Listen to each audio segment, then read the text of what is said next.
Welcome to Uriah Heep, the Magician's Podcast. I'll be covering every studio song the band has recorded and every bonus track that I can find.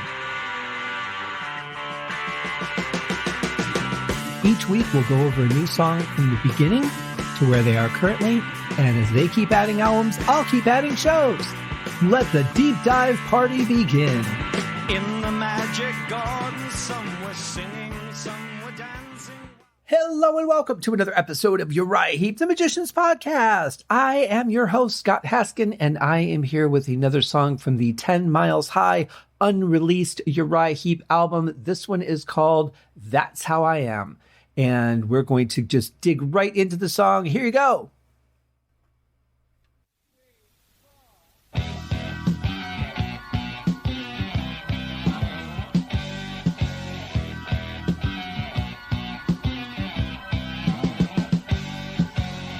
I like this riff. It's fun. It's got some movement to it. It's got some accents in there. Pretty cool. And the mood of the song, with that and the organ, the tempo, you can't really tell what we're supposed to feel yet. But I feel like it could potentially be maybe melancholy, maybe regretful. I'm not sure, but we'll see as the song goes on.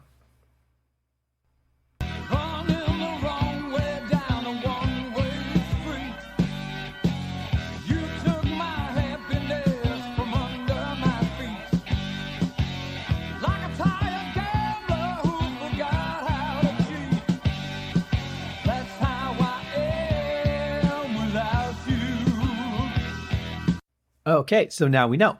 But I will say that the vocal delivery here is, it's so typical of John Lawton. It's just his style. But there's just something about the way he does this that just makes me feel like I want to just put an arm around him and go, dude, it's going to be okay, man. You know what? Forget her. Move on when you're ready. Grieve. I just kind of want to comfort the guy. And that is the beauty of art. If it makes you feel something, then it's worth experiencing. My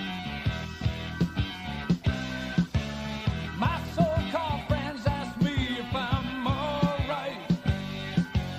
Sometimes I lie and then I might be polite.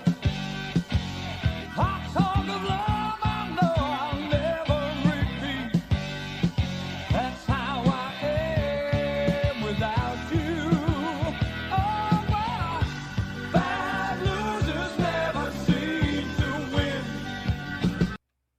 that was a really nice transition. Very simple, but I like the direction that it went in. It feels so natural, just the way music should progress.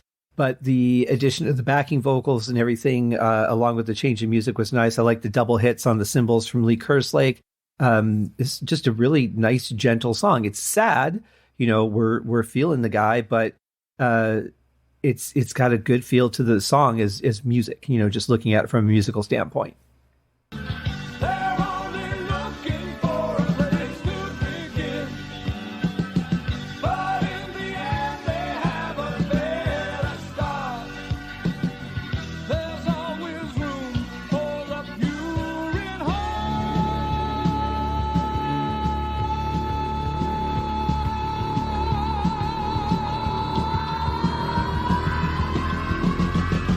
Okay, that might be one of Uriah Heep's best transitions ever. I love that. I love the sustained vocal. I love that keyboard coming in a little early with that low note, because you kind of get a feeling like something is going to happen, but you have no idea where it's going.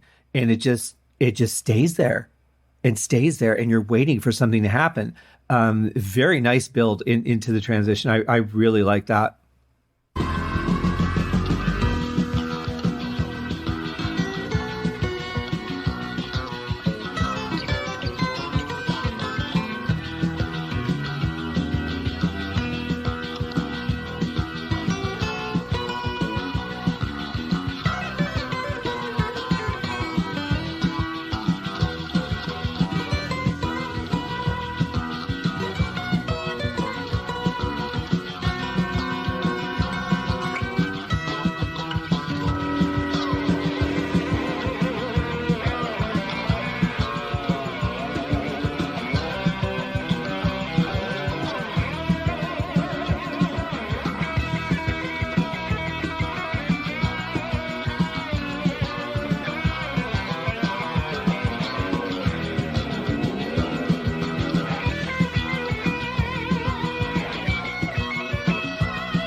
Okay, the first half of that was a little weird. Not having any previous introduction, at least that we heard in that guitar. I don't know if that was an acoustic or if it was a classical guitar. It kind of sounded like a nylon string guitar.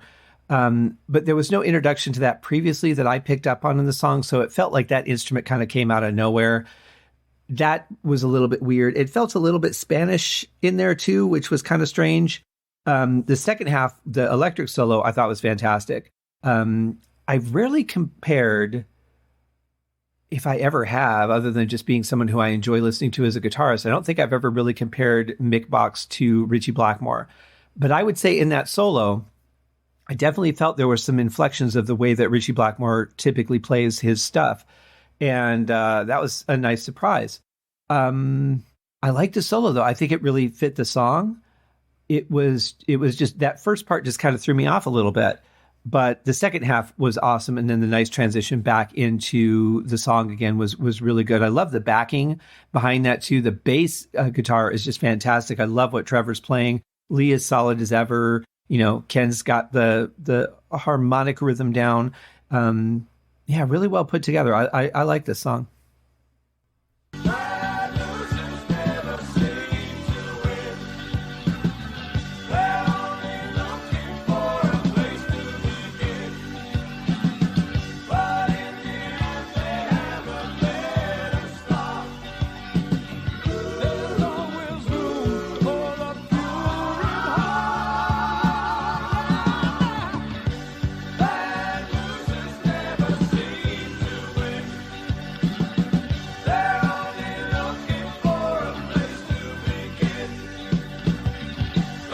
I'm listening to what Lee Kerslake is playing, and I feel like he's overplaying this a little. I don't think it needs as many dynamics as he's putting in. I think it's kind of distracting from the song. You know, you could have some good drum dynamics and keep it, you know, within a context. I think he's a little overplaying it here because I feel like it's distracting me from the vocals, and the vocals should be the most important part when there's vocals. Just like when there's a guitar solo, that should be the focus. Everything else should be supporting. And I feel like he's almost trying to steal the thunder from John Lawton here. It's the first time I think I've heard Lee do something where I thought, that's not my favorite thing. You know, he's a great drummer, somebody I respect highly. I've learned so much listening to him over the years, but this one's off a little, I think.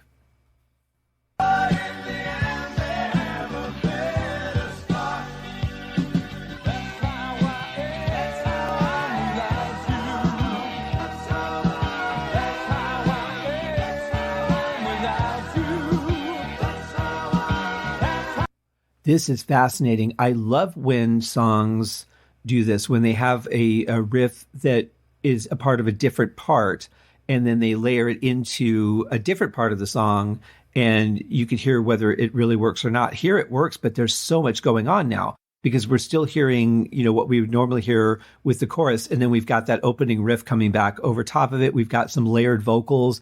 There's like so much going on from an audio standpoint. It's kind of like a carnival to me.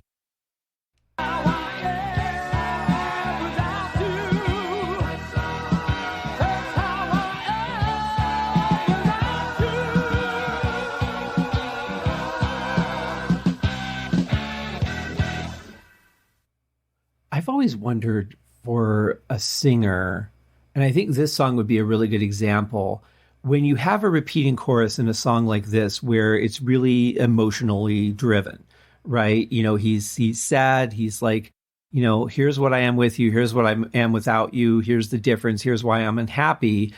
When you have a repeating chorus, especially at the end, how much do you put into each one? Because if you put everything into the first one, then you've just laid it all out there. The song's not going to get any more intense as it goes on.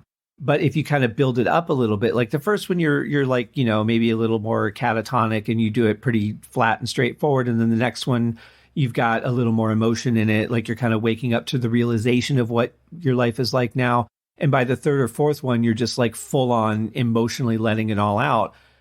That seems to work. But what if you've got 5 or 6 or 7 or 8 choruses that repeat? Like, how much do you layer that emotion to make the song really work without sounding like, all right, well, you know what? Like, he's 3 or 4 in. I totally get where the guy's at. and I can kind of walk away now. I'm not going to see or learn anything more here. So it's an interesting battle to me. And with Heep having a lot of repeating choruses during the Lawton era, I think John's handled it pretty well. I think here, this was done very well in that regard. I don't think that he went too far too fast. I was engaged until the end with his emotion. So I think that's a real good challenge for singers, but I think he pulled it off really well on this one. Yeah, good song. Good song. It's definitely, the stuff that we're hearing now is really different from a lot of the stuff that we know from the band. And it's interesting going from Living the Dream into these older bonus tracks, because the sound is so different now. The writing is so different. The focus is so different. And going back, and it's almost like a completely different band. It's just weird. It's like when you like a band and you're like, I want to know more about them, but you don't want to invest in all their albums. So you get a collection. And they've had a couple of lineup changes over the years. So you notice a little bit of a difference in some songs. But with Uriah Heep, like, this is just such a different era for the band altogether. It's a lot more bluesy. It's just different. And so I just, go, if I would have done these tracks in concession with, like, say, Firefly, it probably would have fit in and I wouldn't have thought about it. But after doing Living the Dream, wow, there's just such a vast difference in a couple of decades. So fantastic stuff, though. I really like this song. I hope you guys did too. We'll be back on Thursday for another bonus track from 10 Miles High. We'll see you guys. Cheers. Thank you for joining me on this episode of Uriah Heep, The Magicians Podcast. If you have enjoyed this show, please consider going over to Apple Podcasts or your favorite podcast outlet, leaving a rating or a review. Be sure to subscribe to make sure that you are notified when new episodes are available. Please be sure to share this podcast with your fellow Uriah Heep enthusiasts and anyone who you think would like Uriah Heep, which should be everyone. And if you are so inclined, please feel free to contribute to the Patreon account. And if you are not a Patreon subscriber, you can also pay through the PayPal link on the website listed in the show links below. I would also like to thank Uriah Heep for their very generous support of the show, and thank you guys for listening. We'll see you in the next episode. Happy days!